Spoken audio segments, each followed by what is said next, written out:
Internet. My name is Ayla Tesler-Mabe, and in this lesson, I'm going to be teaching you how to play my guitar solo in a collab I did with the amazing Willow Smith on her newest record, Lately I Feel Everything. I've been getting requests to break this guitar part down a lot on my social media, so here you go. Hopefully you can learn a little bit about how to approach crafting a solo for a song, and maybe you can steal some of my licks for your own playing. Honestly, I would be extremely honored if you did. So, let's get into it.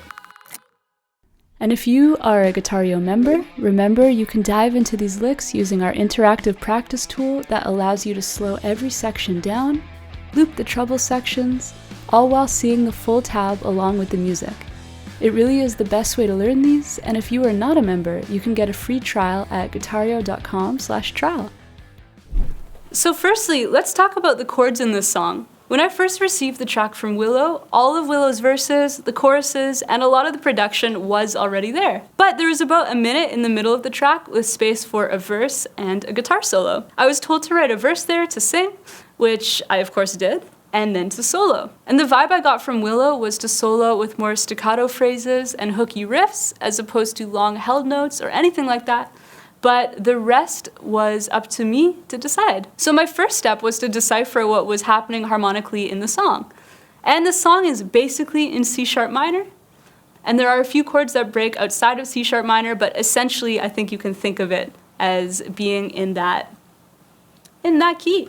And the chords I solo over are as follows. We have C# minor,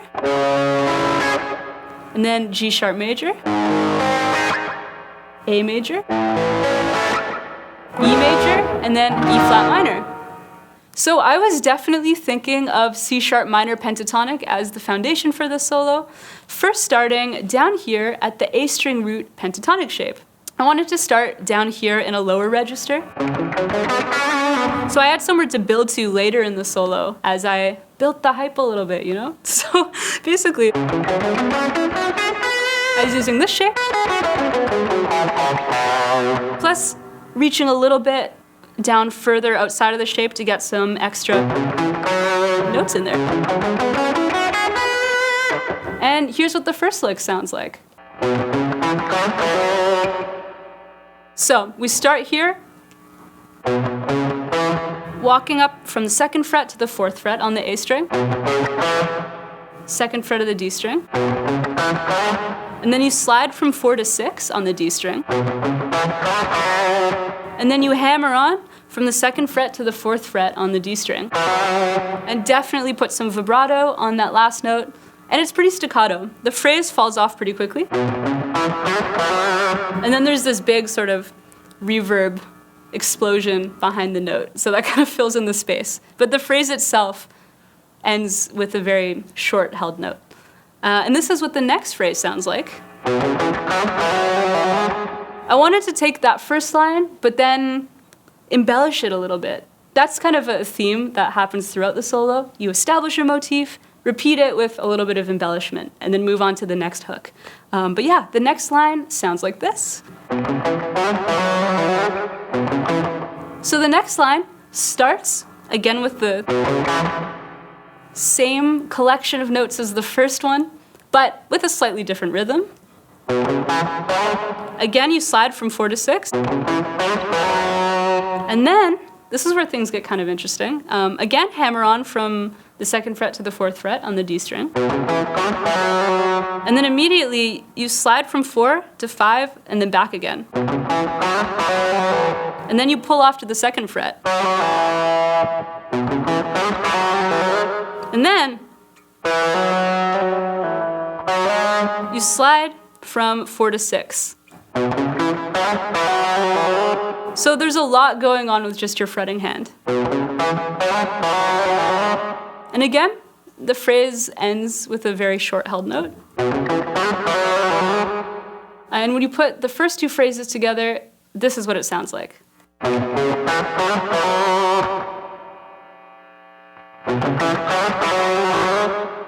And now, we're gonna move up a little higher, playing the E string root pentatonic shape, this area.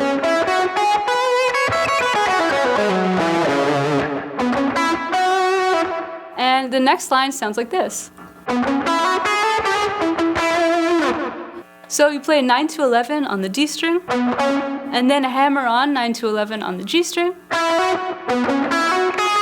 and then hammer on 9 to 10 on the B string, and then you're gonna slide into that 9th fret on the B string,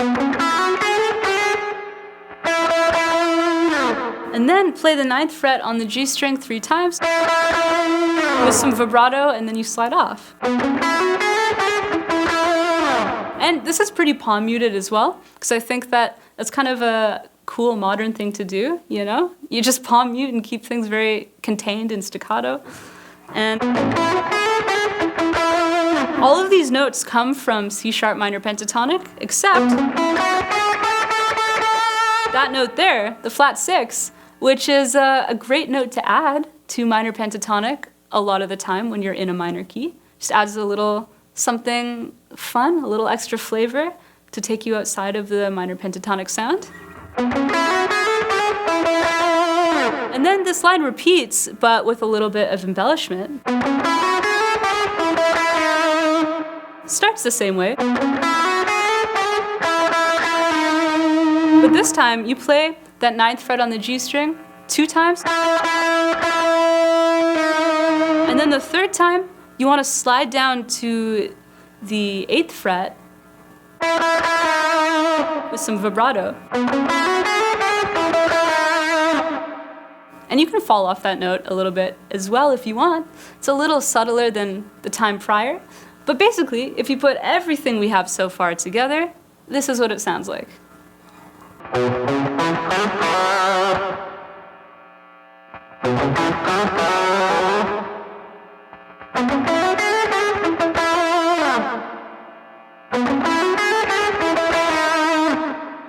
And now the solo ends with probably my favorite part, maybe, I guess. And I wanted to end the solo with something a little bit busier and maybe more flashy, just to transition into the last chorus, because, you know, the last chorus is maybe the most energetic part of the song, and I wanted the solo to lead into that, build the hype a little bit. And yeah, this is also just a good exercise for your fretting hand with sliding and stuff like that.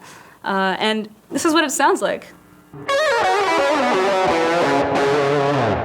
And so, what you're doing is coming up to the 14th fret of the B string, and you're sliding up to the 15th fret and back, and then pulling off to 12. And you want to keep your hand as relaxed as possible and put as little pressure as you possibly can, because of course it just makes it easier to slide. There's a little less friction if you're not pressing down super hard. So once you do that, you move down to the G string and you do a similar sort of move, but this time you're sliding from 11 to 13, and then pulling off to 9. Do the same thing on the D string. And then you do the same thing, essentially, here on the 9th fret of the A string, sliding up to 10, to 7, pulling off to 7. And you want a little bit of a bend on that note when you land on it. That's just like a classic blues thing to do, right? And then you land on the root note. It's the 9th fret of the low E string. You play it twice with some vibrato, slide off of the note. And if you put that whole lick together and play it slowly, this is what it sounds like.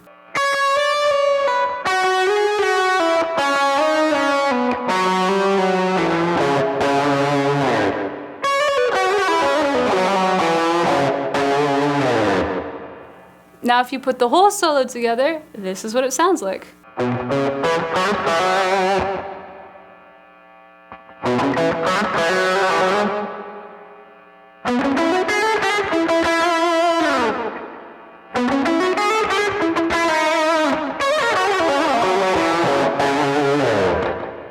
So there you go.